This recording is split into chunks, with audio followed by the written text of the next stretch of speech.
Okay, so now I'm gonna discuss about the spinal cord independence measure. So the spinal cord independence measure is a new disability scale developed specifically for patients with spinal cord lesions in order to make the functional assessment of patients with paraplegia or tetraplegia more sensitive to changes.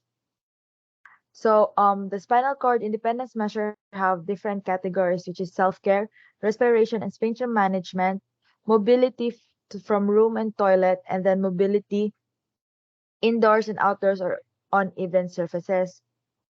So under self-care is feeding, bathing, dressing, grooming.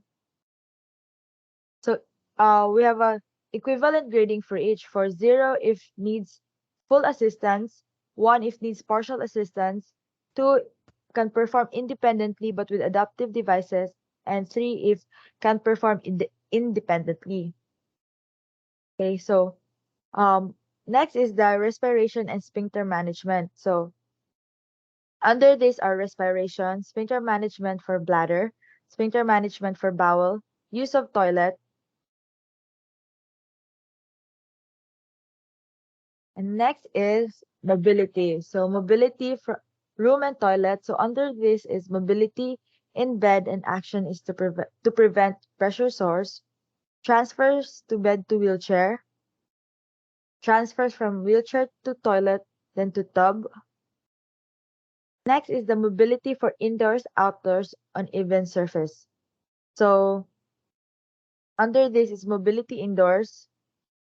So there's also particular grading for each.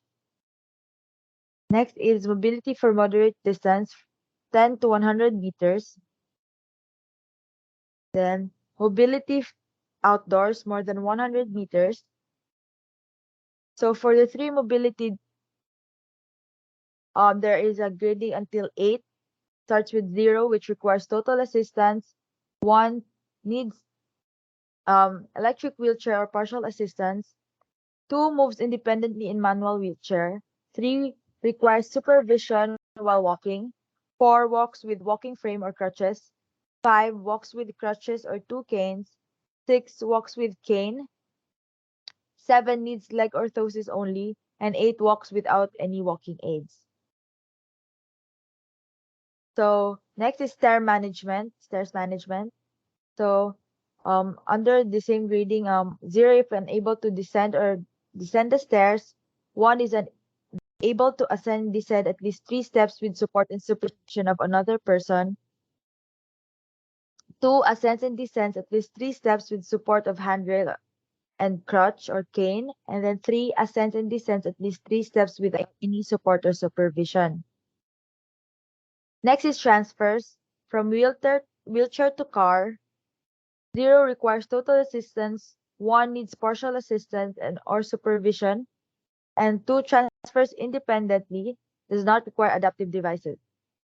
And lastly is transfers from ground to wheelchair. 0 means requires assistance, and 1 transfers independently with or without adaptive devices. It has a total of 100 points. So this outcome measure is very user-friendly. Its scoring system is self-explanatory.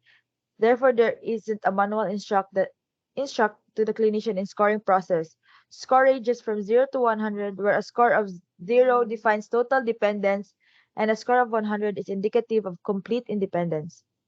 Each subscale is evaluated within a 100-point scale. So for self-care, there's a 0 to 20, respiration and sphincter management 0 to 40, and mobility is 0 to 40.